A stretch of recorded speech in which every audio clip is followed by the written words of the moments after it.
también, porque dice el número y tipo de fracturas faciales analizadas por ese equipo entre 1984 y 1987, aquí están los años, fueron 1.160 fracturas faciales en 4.648 internaciones por trauma cerrado en el Centro de Trauma de Baltimore, Maryland. Fíjense que de aquí es donde nace esa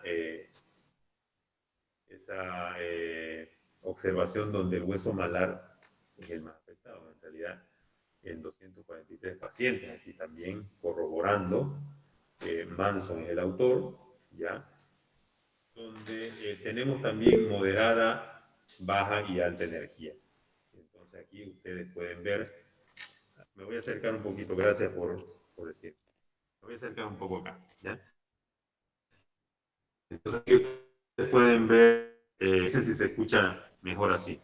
Entonces que este espacio es Mejor, mucho mejor, doctor. eso, este es bastante, me parece que se disipa. Me alegra que estén escuchando mejor. Cualquier observación no se preocupen, háganla saber. Ya estoy atento a eso. Entonces aquí tienen en este cuadro baja energía, moderada energía y alta energía. Entonces haciendo una correlación, fíjense, el trauma de alta energía que más porcentaje se da es en la mandíbula, con el 10% que tiene, y el naso etmoidal. El de moderada energía, que son en la mayor cantidad de porcentaje, tenemos las fracturas Lefford en el 85%, luego los malares, luego los nasales. Y aquí los de baja energía tenemos el hueso frontal, ¿no? Que es el que generalmente es el que se golpea en primera instancia. ¿Sí? Muy interesante el cuadro, bastante ilustrativo y con muchos pacientes estudiados, ¿no? Que eso es importante, le da mucha más fiabilidad a un estudio la cantidad de pacientes estudiados. Aquí me dice que no ha mejorado el audio, todos escuchan mejor. Parece que es su computadora, dice una alumna. Así se escucha, doctor. Por favor, mejore el audio, su computadora. Sigamos. Para Manso y colaboradores, así como les dije en el anterior cuadro, la mayor parte de los traumatismos faciales se encuentran en el área de baja y mediana energía. Y el hueso más afectado, volvemos a repetirlo, el hueso malar, ¿no es cierto? El hueso malar. Ya que está más expuesto, ¿no? Fíjense, está en los laterales. Las lesiones maxilofaciales graves no aparecen solas, sino que siempre se Doutor, asocian a en otras partes del organismo, ¿sí? uma pergunta. Não sei se foi meu áudio que falhou, pero ele hueso mais afetado é o malar ou maxilar superior? El malar, en esta serie de este autor, Hum. ¿escuchó? Ah, já. Tá bem, graças. Ya. Sino que siempre se asocian a trauma en otras partes del organismo. Las asociaciones más comunes y de mayor gravedad son las que afectan también al cerebro y columna cervical, y siendo el accidente automovilístico la causa más frecuente del trauma maxilofacial. El movimiento por el cual la cara y el cráneo impactan sobre el tablero o el parabrisas del vehículo es complementario al mecanismo del látigo, que es esto de aquí, ¿no? La cabeza hace esto, también el tórax. Cuando hay el impacto, entonces el cuerpo hace aceleración y desaceleración. Es el mecanismo látigo, que contribuye también a lesionar la columna cervical. ¿Ya? Hay muchos pacientes que mueren, personas que mueren en el momento del accidente, y ustedes saben por qué. ¿Cuál es el mecanismo de muerte súbita? ¿Alguien me puede decir? ¿Lo han llevado en algún momento? Tal vez en cirugía 1, en Creio que operación. seja por obstrução das vias aéreas, não? No. Sería por la apófisis odontoide. Exactamente, esa es la respuesta.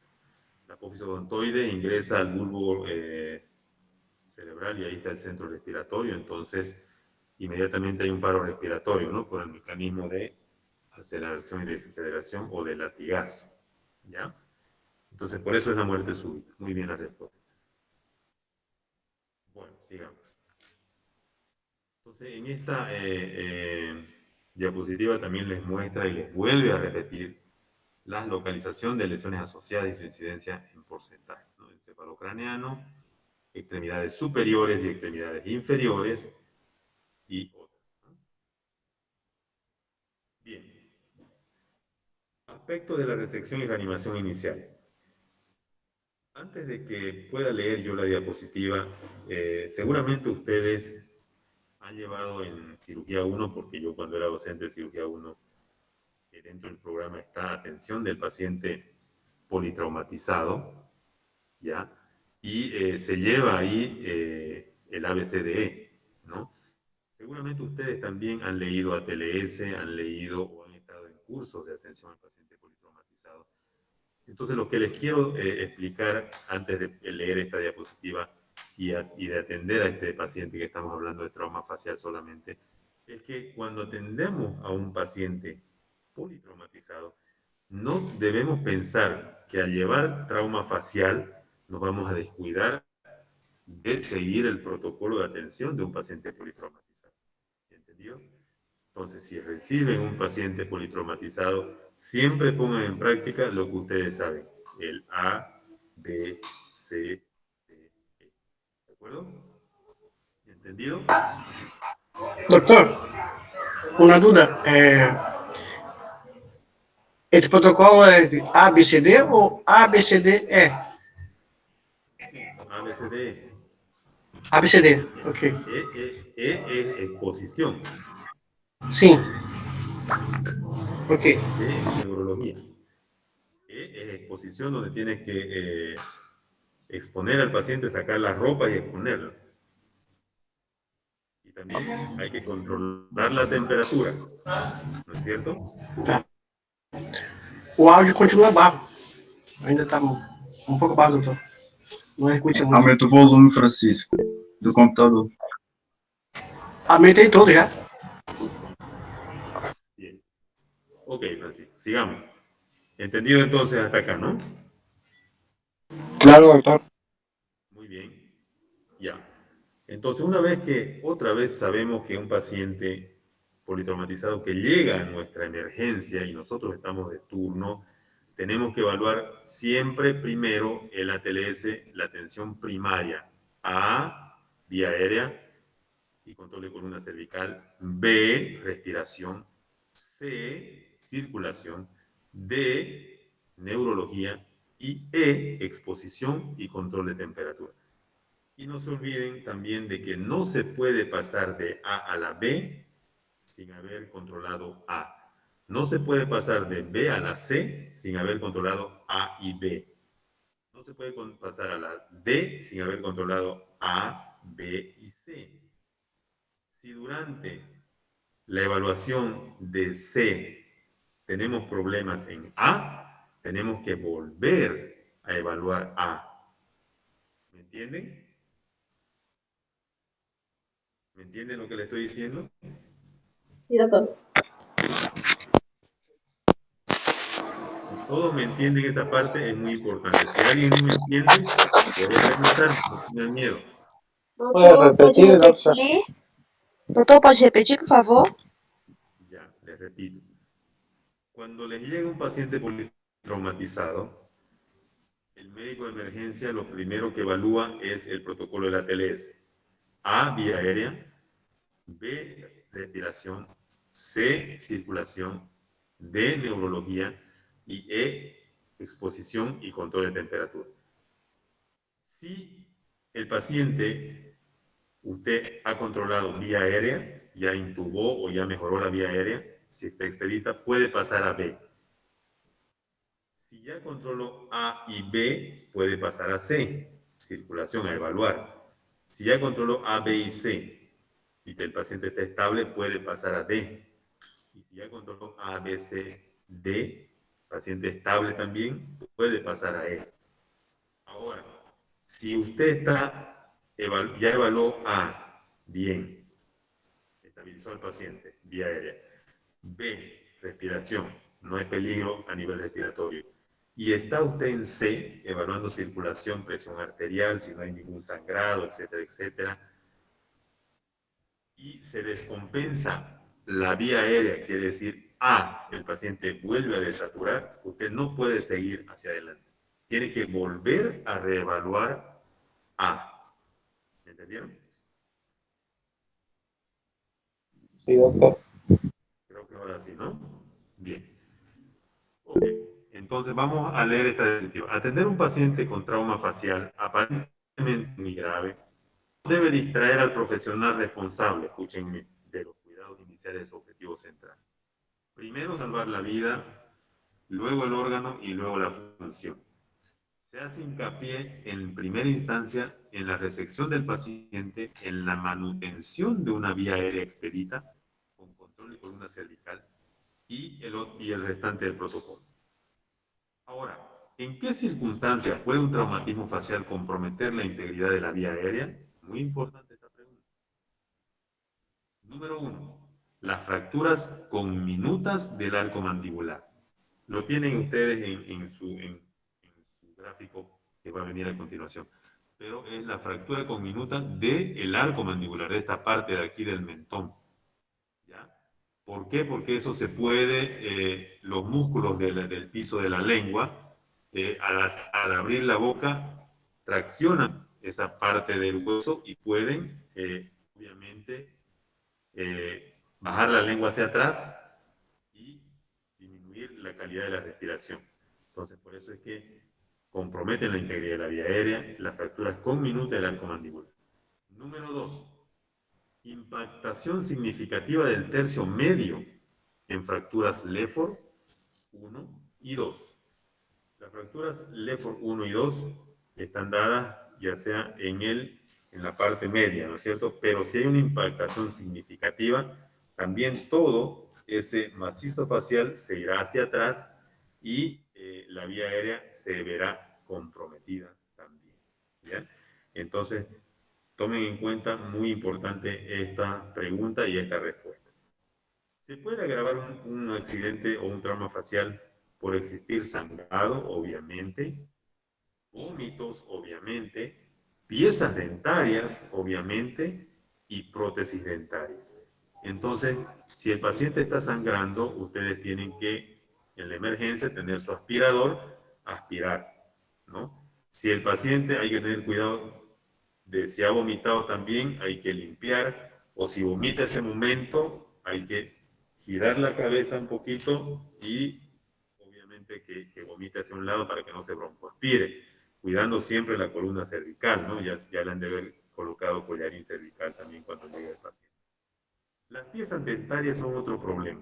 Usted tiene que revisar siempre si le faltan piezas dentarias y tal vez preguntarle al paciente si está consciente si tenía antes esas piezas, porque si no puede ser la causante del problema de su vía aérea. Y el paciente está tratando, por ejemplo, y podemos cruzar. Y por último, las prótesis dentarias. Las prótesis dentarias a veces, con el impacto también, pueden ser las causantes de una obstrucción de la vía aérea. Entonces, aquí dice que por ello se insiste en la aspiración cuidadosa de la cavidad oral siempre. Si la situación supera estas medidas iniciales, lo que hemos explicado, ya se impondría una vía aérea definitiva.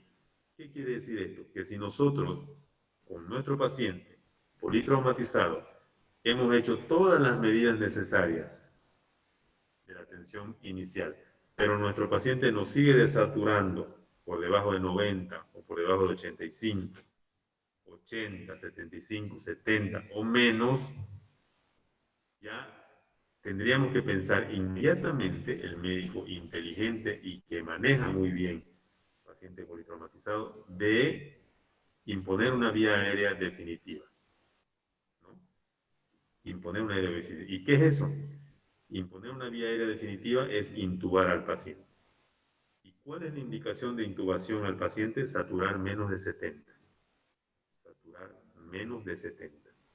Si usted tiene un paciente que le satura menos de 70 en el saturador de oxígeno, inmediatamente tiene que intubar a ese paciente, controlando siempre la columna cervical.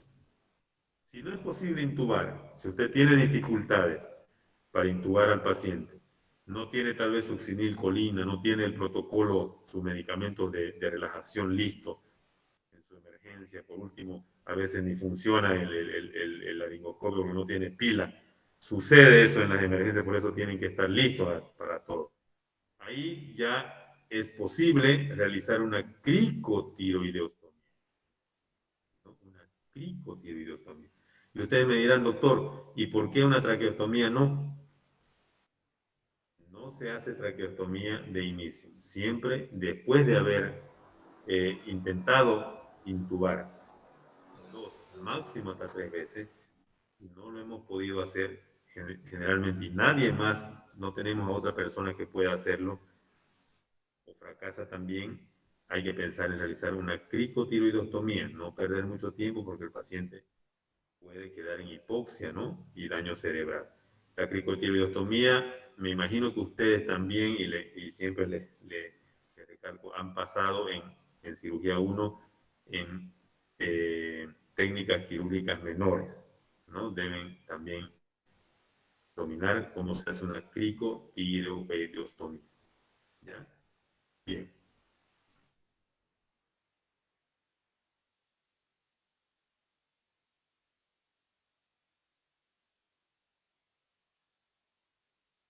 ¿No? Del trauma facial, en este caso de la mandíbula, podemos realizar esta maniobra, ¿no? Fíjense, es bimanual, ¿no? En esta parte de aquí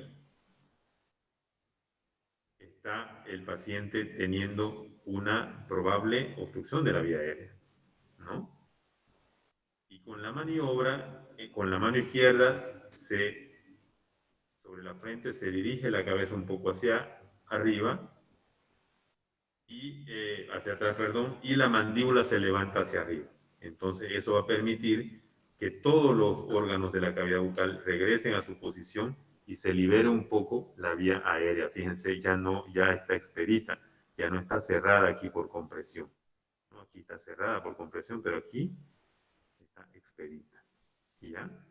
Entonces, ¿entendieron cómo se hace esta maniobra? Doctor, yo tengo una pregunta. Adelante. ¿Y cómo hacemos para proteger el cuello si para no haber un trauma cervical en ese caso? Ya está protegido el cuello. Usted ya protegió su cuello desde el inicio. Eso se hace en la primera revisión, ¿no? Estas maniobras no son bruscas. No crean que son bruscas. O sea, tienen que hacerlo con total delicadeza de que obviamente no causarle un mayor daño al paciente, ¿no? O sea, no están dadas para que el médico dañe al paciente. Tienen que hacerlo de forma lo más delicada posible. Y fíjense que esta maniobra es en sentido también sobre el eje del cuerpo, ¿no? Usted no va a hacer esto, ¿no? Entonces va a hacer directamente solamente esto, ¿no? Si ustedes abren la boca, por ejemplo, a ver, abran un poquito la boca y se elevan el mentón para arriba, es más o menos como que están eh, cerrando la mordida, ¿no? La mordida de la boca. ¿No ven? Entonces, más o menos eso es lo que tiene que sentirse para que usted pueda hacer la elevación del mentón, ¿no? Bien. ¿Está entendido, no? Muy bien. El superior de la cara. Se da generalmente en un 37%, ¿no? Es la incidencia. 37% de los traumatismos de cara está dado en el tercio superior. Pueden extenderse al cráneo, pueden extenderse al hueso frontal y a la base del cráneo, muy peligroso. Pueden haber fracturas orbitarias y es importante saber que existen zonas más resistentes, llamados arbotantes o pilares de hueso compacto que rodean la órbita. Lo van a ver en la siguiente diapositiva. Y hay también zonas más débiles, que son los sectores óseos laminares, los senos maxilares que son huecos, ¿no? Y también los frontales. Además de la salida de los troncos nerviosos como el infraorbital, que se puede dañar también. Y las órbitas se pueden comprometer dentro de los traumatismos del tercio superior de la cara en un 89%.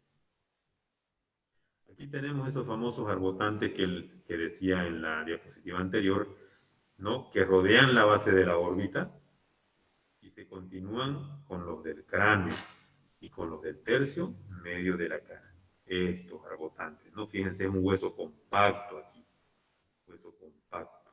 Entonces, a eso se llaman los arbotantes, ¿ya? Aquí tenemos otra imagen también donde tenemos las regiones del macizo facial según un concepto anátomo quirúrgico de Maso. ¿Ya? Tenemos esta parte frontal, tenemos la parte del malar, del maxilar superior, el maxilar inferior, ¿no? Son regiones del macizo facial, fíjense. Rodean la órbita, maxilar superior, maxilar inferior, lámina ascendente, cóndilo. Muy interesante. Aquí también muestran otros pilares y arbotantes del macizo facial. Ya habíamos repasado los que rodean a la órbita. Tenemos aquí en la parte inferior los de la lámina ascendente del maxilar inferior y tenemos en la parte superior, por encima de los dientes y abajo de la nariz, también esta parte de la unión de los dos maxilares, de las laterales del maxilar superior. ¿Ya? Aquí la región frontal también, la región nasal. Interesante. Ya son partes, zonas de hueso compacto, por eso se llama arbotantes. ¿Ya? Arbotantes, como pilares más o menos. Dentro de la fractura del tercio superior tenemos diferentes fracturas, tipos de fracturas. Una de ellas tenemos las fracturas órbito-maxilomalares. Involucran el piso orbitario, reborde orbitario inferior, hueso malar y seno maxilar. La zona más débil de estas fracturas órbito-maxilomalares, imagínense cuál es. El piso de la órbita, o sea, el piso de la órbita, aquí adentro, donde está alojado el ojo.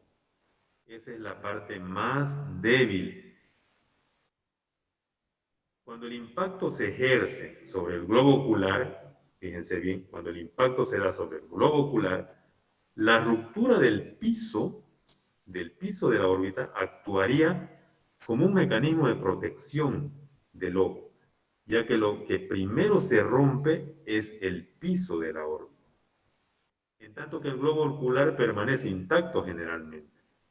Y a esto se llama el mecanismo de fractura de blowout, ¿no? Interesante, ¿no? Entonces el piso de la órbita, cuando hay un impacto al ojo, actúa como su defensor más o menos, como su protector, porque él es el que se rompe y entonces el globo ocular, al no tener resistencia, él resiste el impacto. Pero sin embargo, si el piso de la órbita no se rompiera, el globo ocular impactaría también ahí y a la presión seguramente estallaría.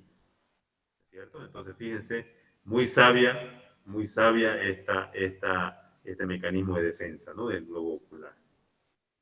Hay otra fractura que se llama entrípode del hueso malar, el trípode en tres direcciones, y es una lesión clásica que afecta generalmente la pared externa, el piso y el reborde orbital inferior.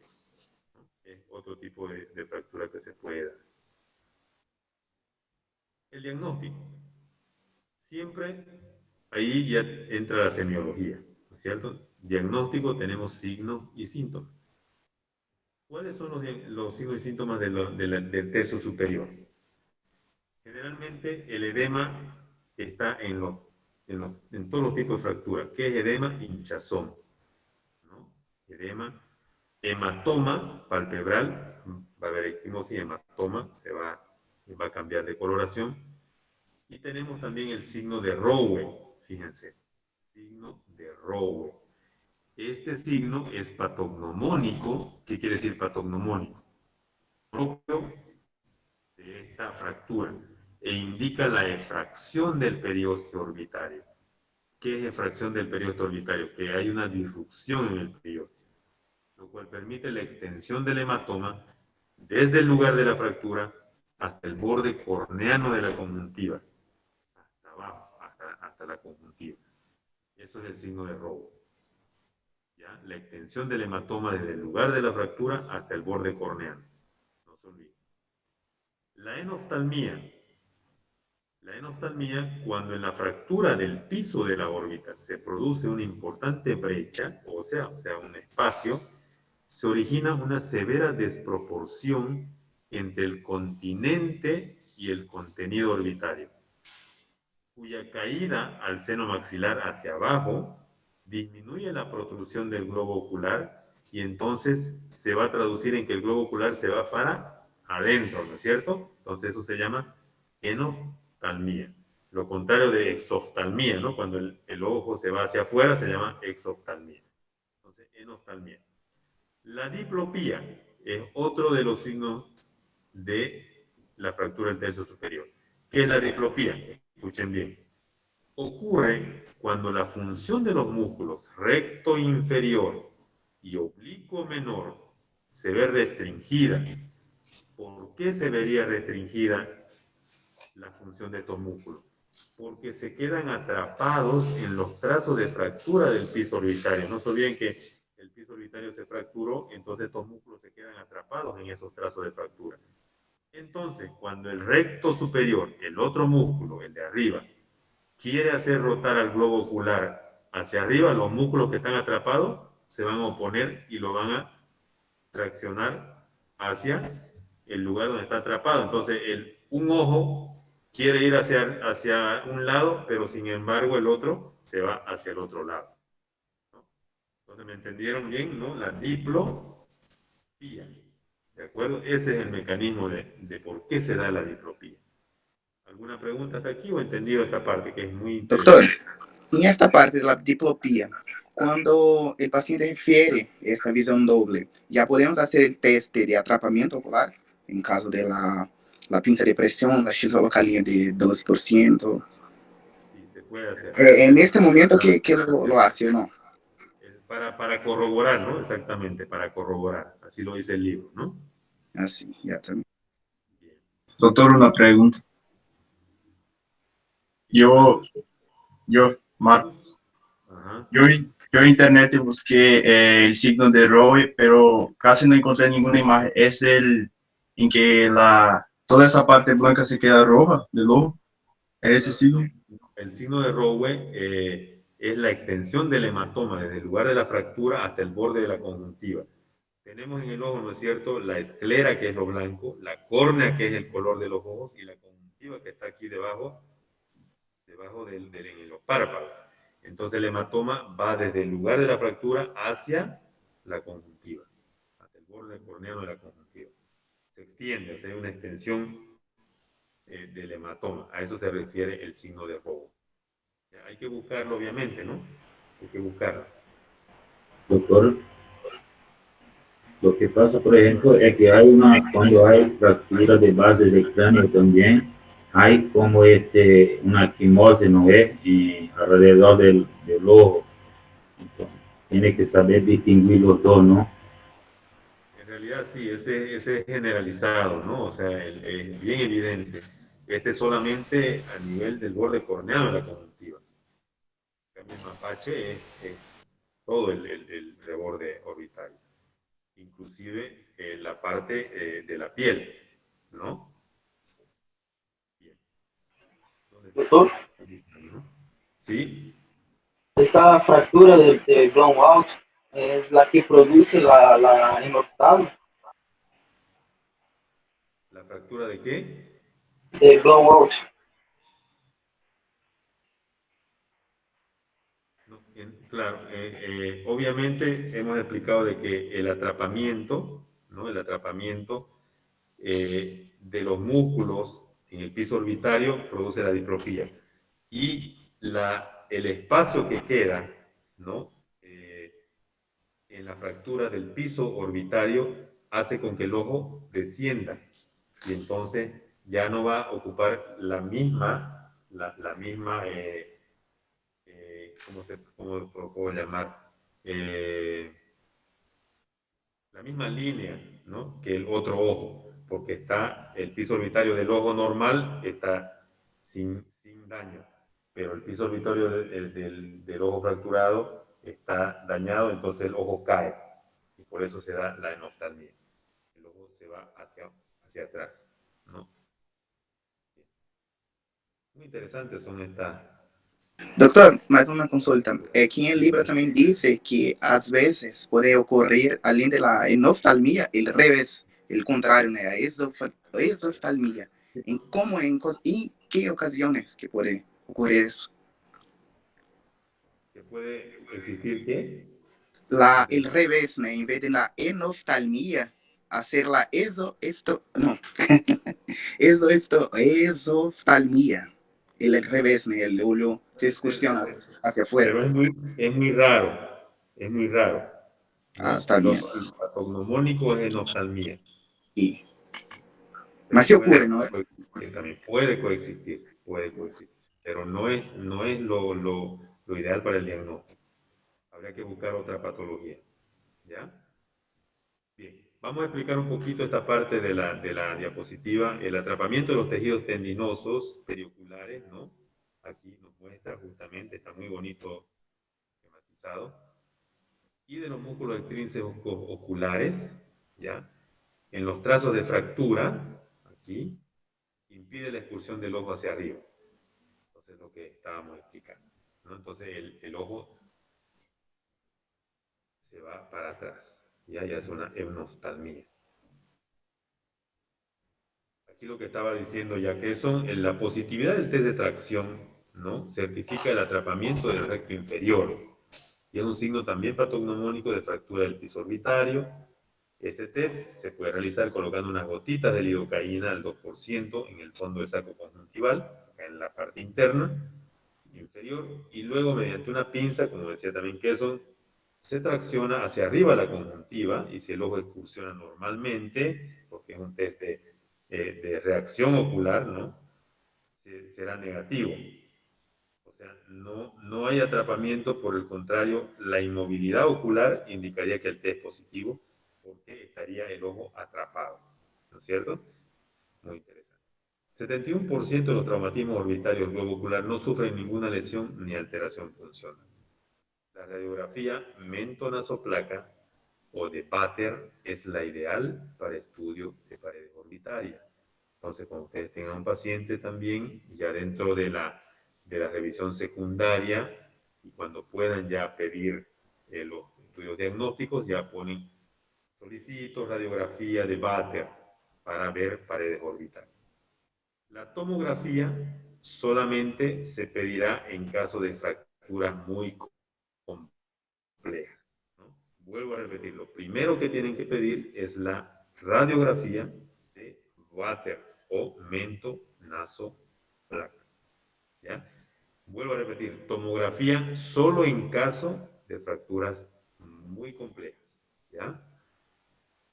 Bien. Los otros tipos de fracturas son los órbito-nasoetmoidales. Se da por un impacto directo ya sobre la raíz nasal, ¿no? Afecta la nariz, afecta el seno frontal, afecta el tercio anterior de las paredes internas de la órbita. El tercio anterior de la pared interna de la órbita.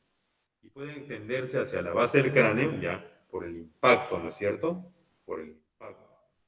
Y comprometer también el hueso etmóvil. Entonces ya esta parte es dentro de las fracturas órbito-naso-etmoidal.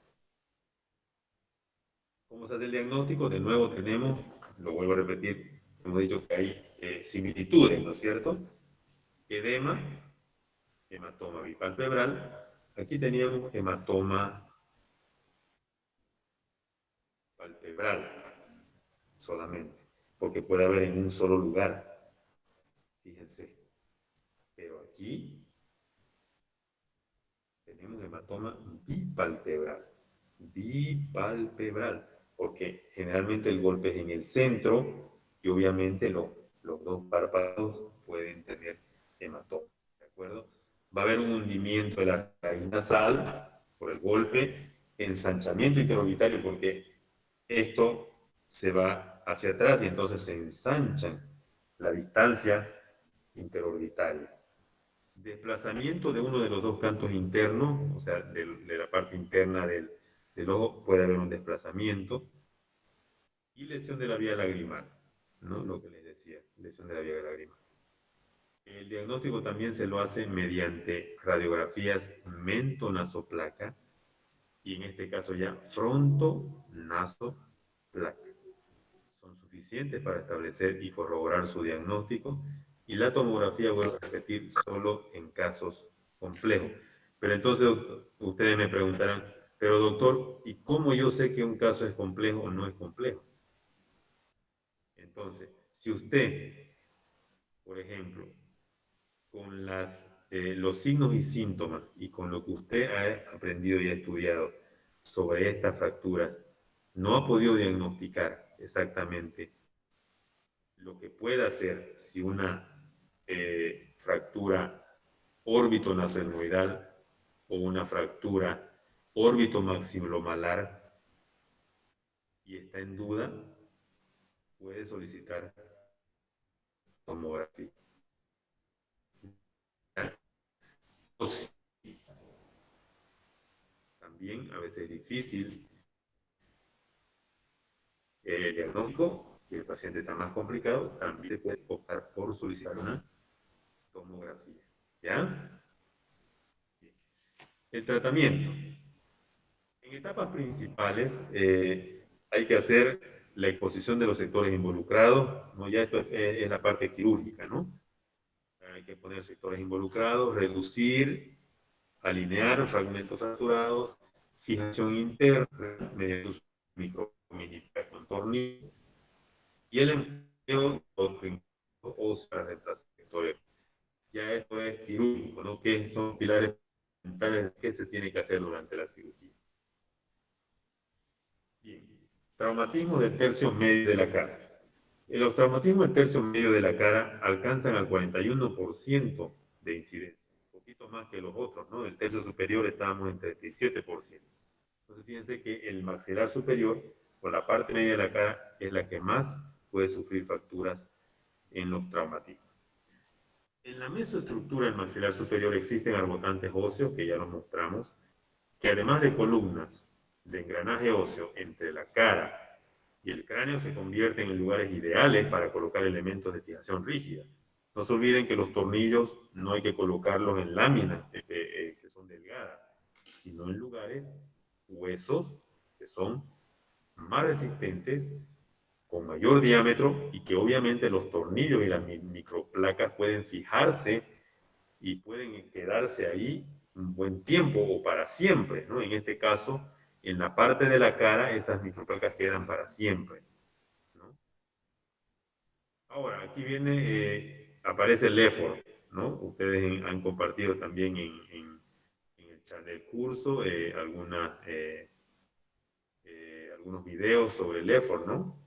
Leffort es un cirujano francés, brillante seguramente, porque fíjense que desde 1890 hasta ahora clasificó las fracturas del maxilar en Leffort 1, 2 y 3.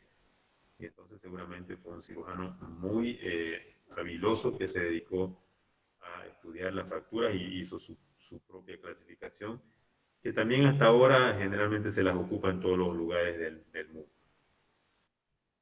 ¿Ya? Antes de ir a los tipos de fracturas, mostramos otros tipos de arbotantes del tercio medio de la cara, que es muy importante para la fijación de las placas. Y tenemos que son tres: el máxilo nasoorbitario, que es esto, máxilo nasoorbitario; el 2, que es el máxilo pterigoideo, que es este de aquí; y el 3, que es el máxilo cigomático malar. ¿De acuerdo?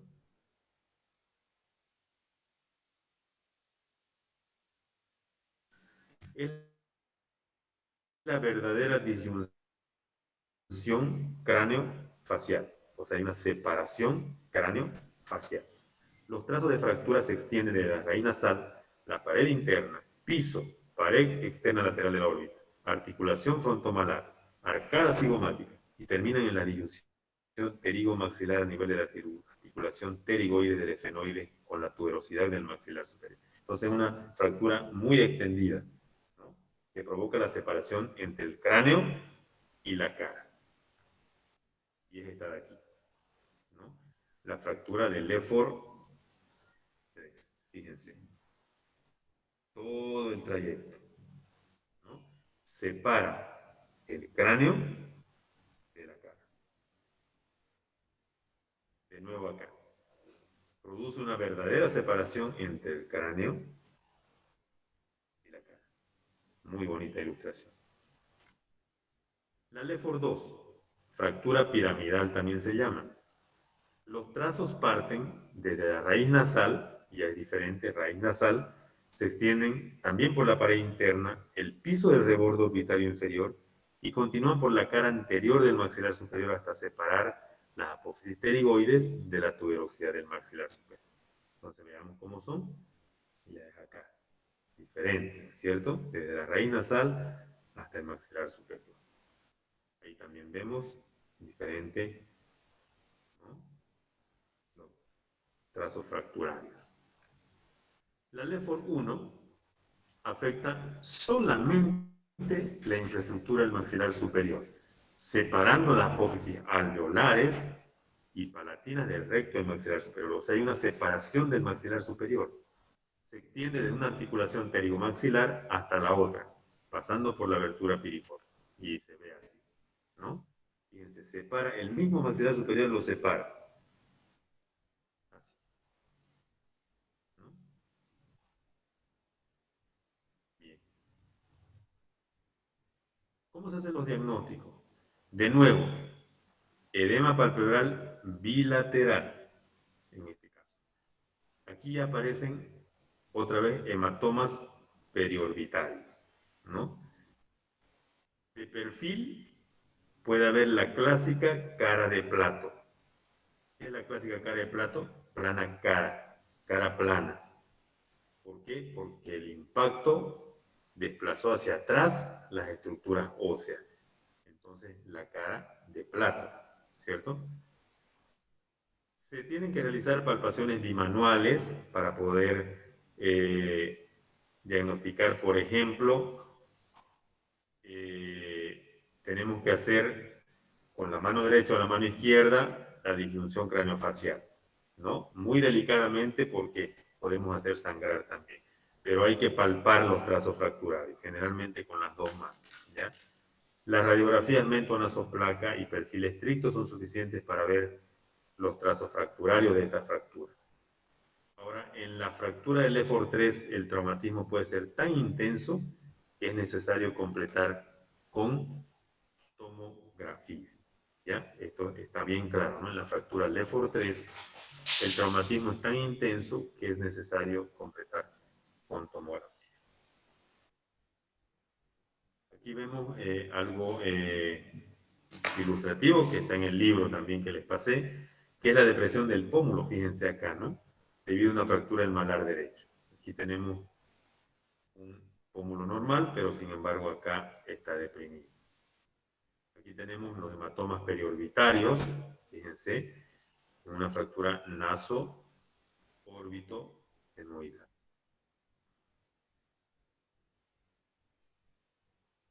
Bien. No sé si tienen alguna, son las 3:30, tienen alguna otra clase para poder continuar tal vez hoy día, o si no, continuamos solamente el día lunes. A ver, avísenme. Tenemos otra clase, no, doctor. ¿No tiene otra clase? Bueno. No. Ya, el tema es un poquito extenso. Si están de acuerdo en continuar, continuamos ahorita. Si no, lo hacemos el día lunes, no hay ningún problema. Sí, doctor. Continuamos. ¿Quieren continuar? Continúo. Sí. Doctor, puede continuar. Vamos entonces. Con la aprobación de todos ustedes, seguimos. Ya. La Lefort 2. La Lefort 2 se caracteriza por tener edema. También, ¿no? Edema de tejidos.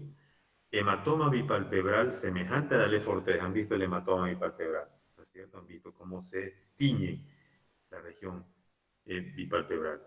Pero la palpación bimanual permitirá detectar irregularidades. Han visto que la Lefort 2 es a nivel del maxilar superior y la raíz nasal, ¿no?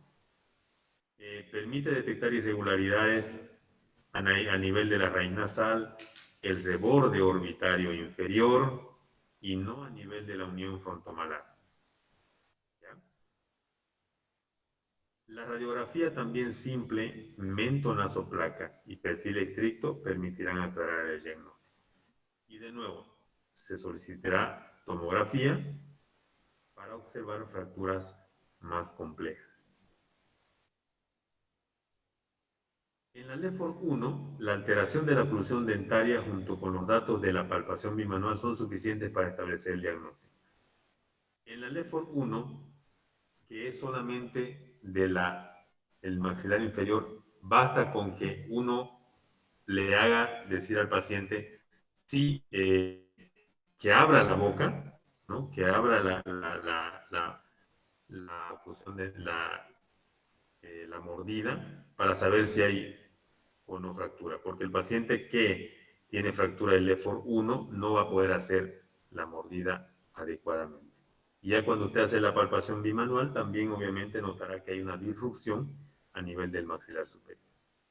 Las radiografías mento-nasoplaca y perfil estricto también nos darán el diagnóstico. Y el tratamiento, fíjense que es casi similar. Los preceptos quirúrgicos y lineamientos quirúrgicos para esta cirugía son casi los mismos. Fíjense, en el punto 1, exploración directa de los trazos fracturarios. Punto 2, reducción y alineamiento de los fragmentos óseos. Punto 3, trazos fracturarios deben ser correctos y sólidamente estabilizados y fijados. 4, obtener una oclusión dentaria funcional y estable, porque aquí es importante, imagínense una cirugía tal vez mal realizada o una técnica mal realizada, no va a poder abrir ese paciente adecuadamente la boca. Entonces, por ende, no se va a poder alimentar. Entonces, es muy importante hacer un buen diagnóstico y en este caso el experto, que es el cirujano maxilofacial, tendrá que hacer la corrección. Las alteraciones funcionales y estéticas deben ser corregidas en el mismo acto operatorio. Dios mediante, ¿no? Se puede corregir tanto alteraciones funcionales como alteraciones estéticas, ¿ya? Número 6, debe evitarse la formación de secuelas postraumáticas, como por ejemplo, retrusión del tercio medio de la cara, o sea que la cara quede hacia atrás, o inversión de la oclusión dentaria, ¿no? Que no pueda abrir la boca, ¿ya? Sí, claro que sí. He visto que sí, con seguridad siempre hay personas que están grabando la clase y las diapositivas se las paso inmediatamente después de que termina la clase. Siempre. ¿Ya? Entonces, fíjense aquí, hay maniobras que sirven para comprobar el desplazamiento horizontal del tercio medio de la cara. Fíjense, la mano izquierda está en la cabeza y la mano derecha está por debajo del labio superior, realizando la palpación bimanual y tratando de encontrar si hay dificultad en el desplazamiento, ¿no? Trazo fracturario. Y la existencia de movilidad superior-inferior separando la cara del cráneo también en esta otra de acá, fíjense, ¿no? Aquí para la disyunción craneofacial. Esta mano, la derecha en este caso, lleva la frente o la cabeza hacia atrás y hacia arriba, y tomando la dentadura superior, la otra mano izquierda hará lo contrario, ¿no? Reaccionará hacia abajo. Entonces, eso nos dará si hay una disyunción cráneo-facial. ¿Ya? Doctor, Adelante. yo tengo una pregunta en esa parte de las maniobras. ¿Se puede hacer cuando la persona está despierta? Porque creo que tal vez la persona va a sentir dolor. Con mucho cuidado hay que hacerlo. Claro, de las condicionantes para que usted haga las maniobras es que la paciente esté despierta, ¿no?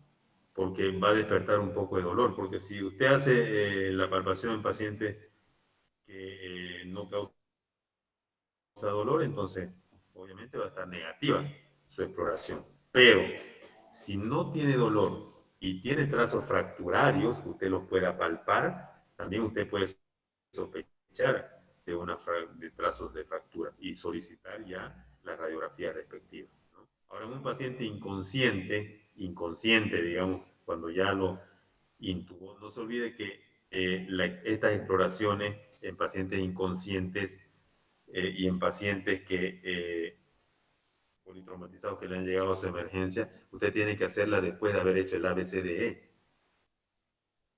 No es en la revisión primaria que usted hace todo esto, es en la revisión secundaria, ¿cierto? ¿Ya? ¿Está bien respondida su pregunta?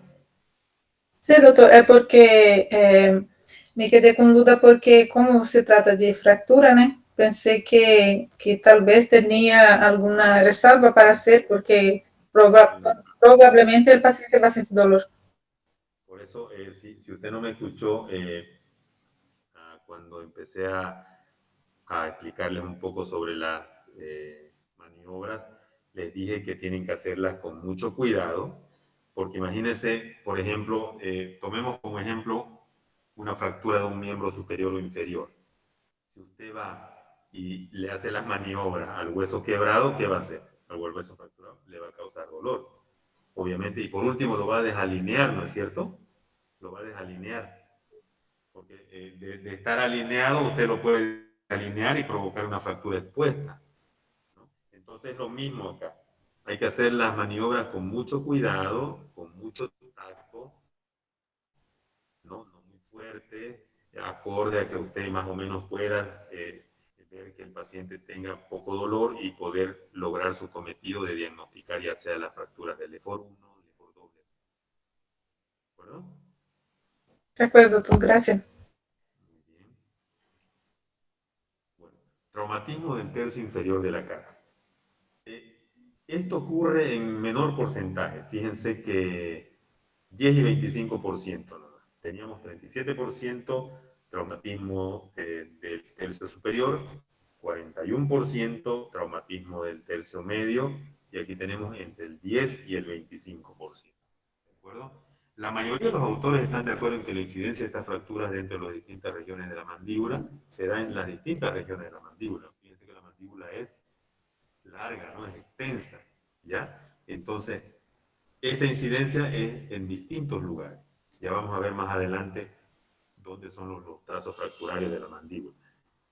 El impacto de afuera hacia adentro y la acción de los potentes músculos masticadores, lo que nos hacen masticar la comida, son las causas que permiten que estas fracturas se expongan con más frecuencia hacia la cavidad oral.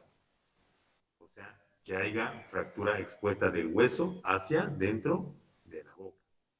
Cualquier fractura que involucre el periodonto debe ser considerada ya una fractura expuesta debido al contacto directo con la cavidad bucal. No se olviden que la saliva, la boca, es donde nosotros a veces guardan la mayor cantidad de bacterias, ¿no? Ustedes no lo creen.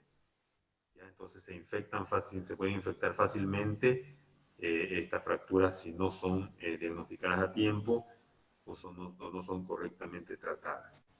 ¿Ya? El diagnóstico, los datos semiológicos dependen aquí, porque son varios lugares, ¿no?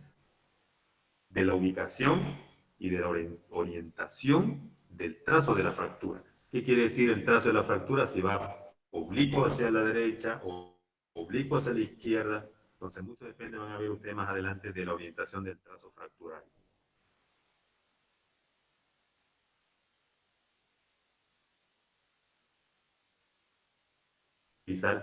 Y preguntar si él tenía los dientes enteros o si le faltaba o si tiene placas, etcétera, etcétera. Edad y condiciones generales del paciente. Paciente consciente es fácil de obtener datos, es lo que hablábamos con usted. Paciente inconsciente es difícil de obtener datos, ¿no es cierto? Tenemos también edema y hematoma en el sitio de fractura y las alteraciones de la oclusión dentaria permiten sospechar el sitio de la fractura y la orientación de los trazos, ya que los músculos masticadores desplazarán los fragmentos óseos y por lo tanto las piezas dentarias también. El examen endobucal es muy importante, hay que abrir bien la boca de los pacientes y mirar los carrillos, mirar las encías y mirar si hay alguna disrupción, sangrado, hematoma, etcétera, etcétera, para orientarnos pulgar e índice de cada cada mano permite determinar el escalón óseo dentario que se produce al realizar un movimiento de arriba o hacia abajo, ¿no? La fractura doble, o sea, en dos lugares diferentes. A nivel del sector anterior de la mandíbula, ya lo habíamos visto al principio, en este lugar, puede contribuir a qué. ¿Quién me puede responder?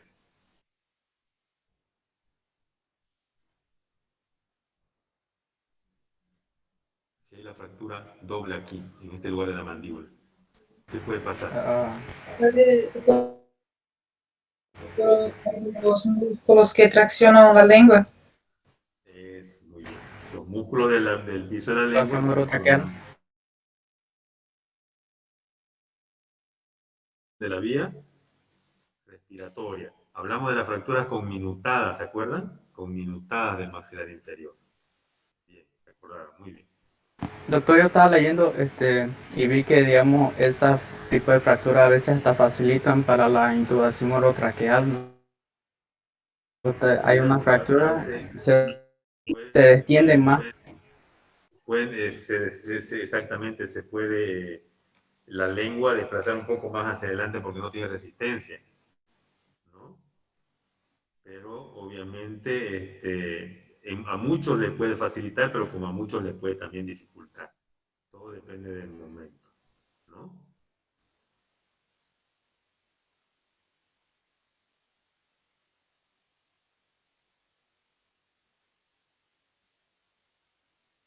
La fractura anterior bilateral deja suelto el fragmento óseo central. Esta es la explicación, ¿ves?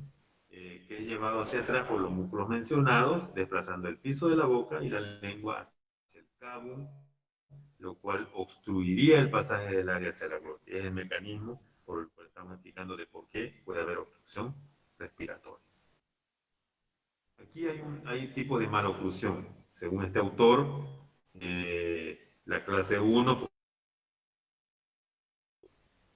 y la clase 3 son diferentes. Obviamente la fractura producirá los diferentes tipos de maloclusión, que es que los dientes vayan uno sobre otro, que los dientes se roten un poco más hacia afuera o la distancia entre uno y otro.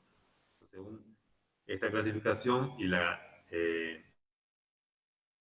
para ver el grado también de compromiso de la fractura. Aquí la explicación de la oclusión de la vía respiratoria, fíjense, esta esquemática, me gustó esta diapositiva, donde tenemos los músculos depresores aquí, ya tenemos los músculos depresores, que son el milioideo,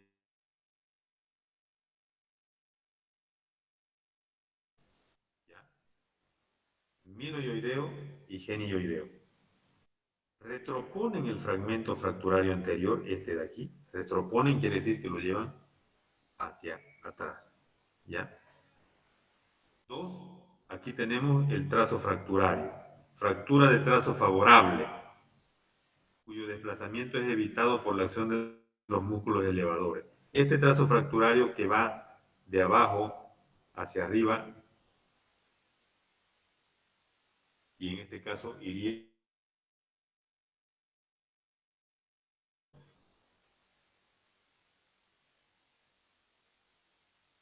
no lo desplazarán.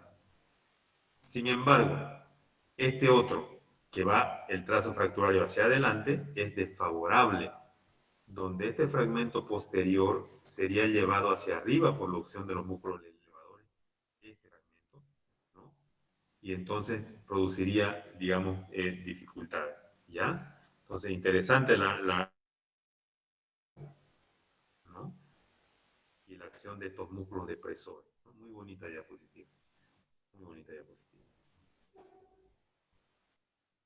Aquí habla del porcentaje de incidencia, ¿no? De las fracturas mandibulares, donde dice que son más frecuentes, ¿no? Más frecuentes a nivel del cuello del cóndilo, a nivel del cuello del cóndilo, aquí, del gonio y la sínfisis mentoniana. Entonces, son lugares donde más se fractura, ¿no? El maxilar inferior, para tomarlo en cuenta.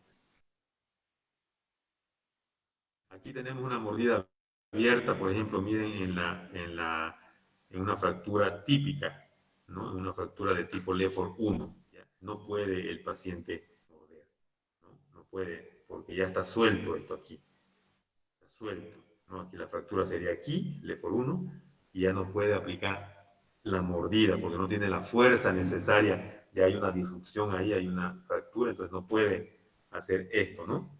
No puede morder, ¿ya?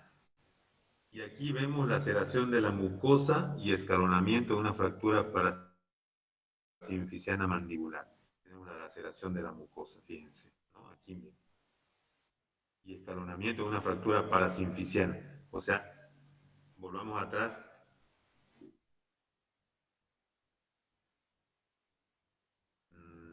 Aquí sería, ¿no? Esta es la fractura parasinfisiana, ¿no? Aquí. Este trazo fracturario de aquí, ¿no? Lo está mostrando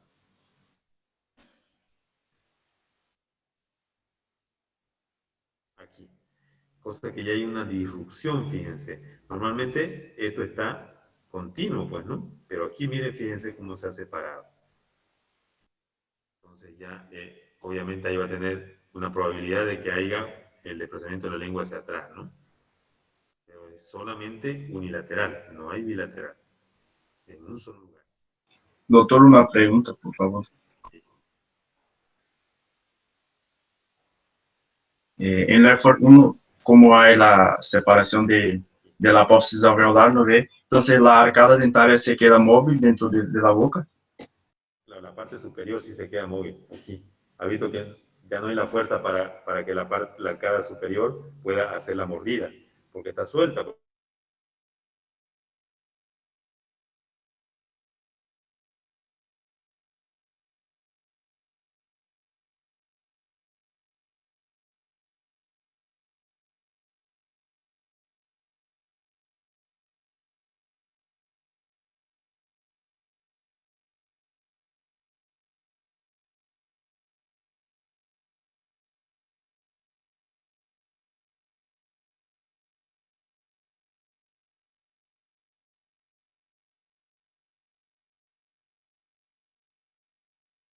No se la toma en cuenta aquí, a la tomografía.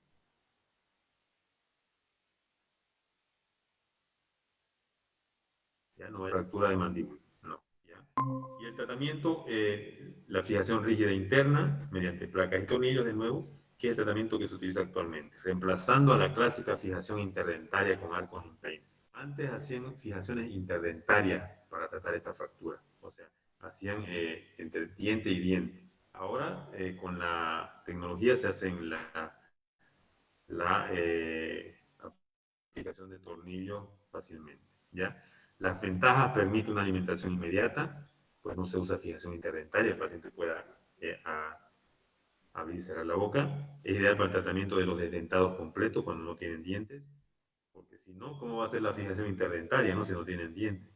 Por eso es que obviamente tiene mayor ventaja. Permite la exposición directa de las fracturas, o sea, llega hacia el lugar ideal de la fractura, y la recuperación postoperatoria es mucho más rápida, mucho más confortable que con el tratamiento clásico. ¿Ya? Aquí hay una, fíjense, una radiografía panorámica donde se puede mirar toda la mandíbula y hay una fractura parasinfisiana derecha aquí.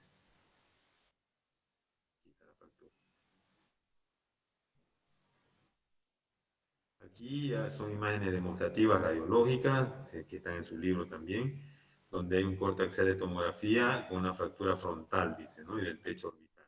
Aquí. Frontal y del techo orbital. Aquí también, fíjense. Aquí y aquí. ¿Ese es el seno frontal, doctor? Este es el seno frontal, sí. Aquí. Estos son los senos frontales, miren. Todo aquí, todo. Y ya está un poco más abajo, ¿no? Cortes axiales de tomografía en fracturas malares, ¿no? El A, que es el de arriba, nos va a mostrar trazo en la pared externa de la órbita, ¿no? El trazo en la pared externa de la órbita, aquí. Vamos a poner aquí, ¿no? Y la B es fractura del arco cigomático. Aquí, fíjense, fractura del arco cigomático. Y vertiente externa del malar. Fíjense que esto está bien, pero este está irrupción. Aquí tenemos un corte coronal que no es el mismo axial. Coronal quiere decir la mitad. Axial, fractura malar. ¿Ya?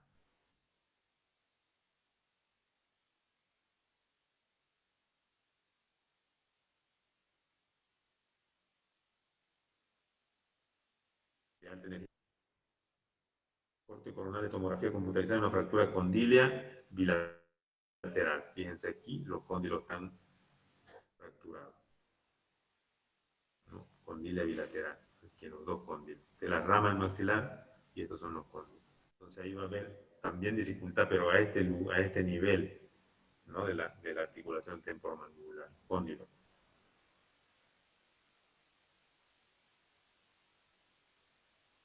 De una fractura frontal. Fíjense la fractura de las órbitas, se viene acá, y acá hay una fractura frontal. Y bueno, llegamos al momento donde se ven las incisiones que hay en esta fractura.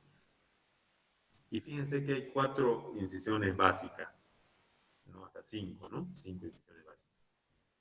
Depende del lugar. Entonces la primera es una incisión coronal, arriba, ¿no? Incisión coronal. La segunda es una incisión subciliar, por debajo de la órbita, aquí, subciliar, número 2. La tercera, una incisión vestibular superior. Cuarta, una incisión vestibular inferior.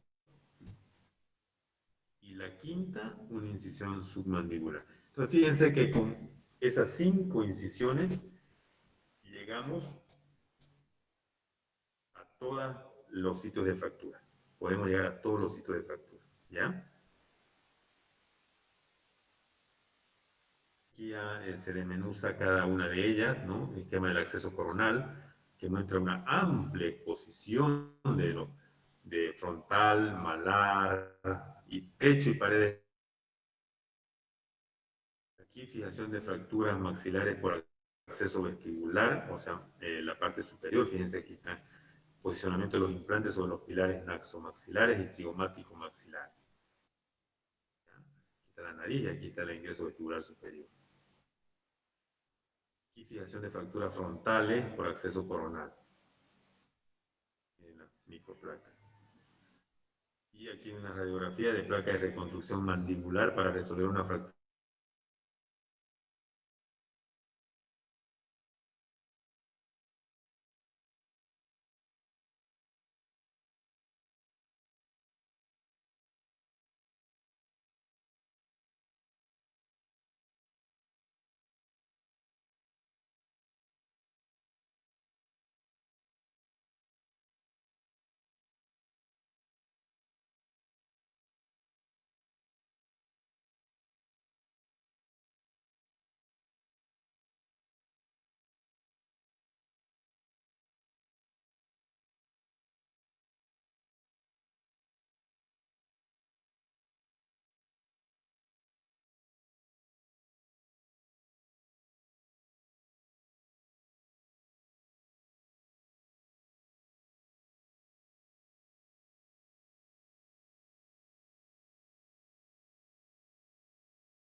Nasales. Dentro del traumatismo cigomático orbitario podemos tener asimetría facial, enoftalmos e hipoftalmos, maloclusión dentaria y desplazamiento nasoórbito-etmoidal. Podemos tener telecanto traumático, movilidad y depresibilidad en la palpación.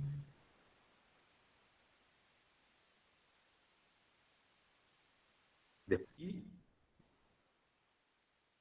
la indicación para reducción abierta del traumatismo mandibular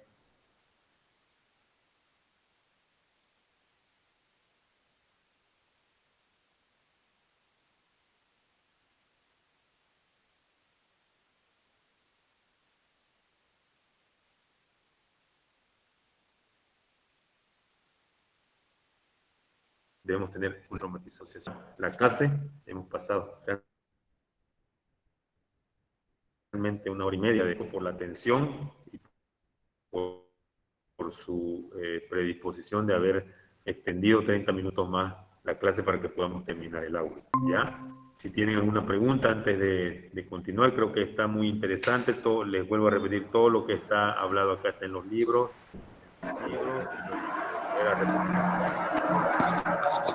Ya el día lunes vamos a hacer nuestra dinámica, ¿ya? Doctor, no escuché lo que usted habló antes. ¿Ahora me escuchó? No, que...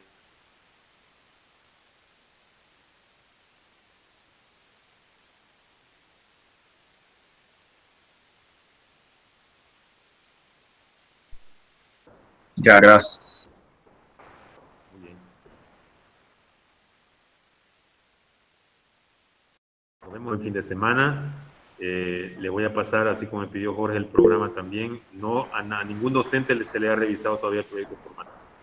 Por este caso, los docentes nuevos tienen 12 de marzo para poder hacer su revisión, pero de todas maneras yo se los voy a pasar porque hoy día es formativo y no aquí que abandonar. ¿Ya? Doctor, buenas tardes. ¿Me escucha? Todo bien, sí. Hola, doctor. Sí, adelante, te escucho. Estoy presente. Tuve problemas de conexión cuando le hizo la llamada. Sí, Jorge, Para que... Te vi ingresar, ya te noté. Perfecto, gracias. Bueno, no se olviden que los tengo anotados acá, los que no hubieran escuchado su nombre, me pueden escribir y se lo van a anotar, ¿ya? Un muy buen fin de semana para todos. Chao, chao. Gracias, doctor. Gracias, doctor. Gracias, doctor. Bien. Chao.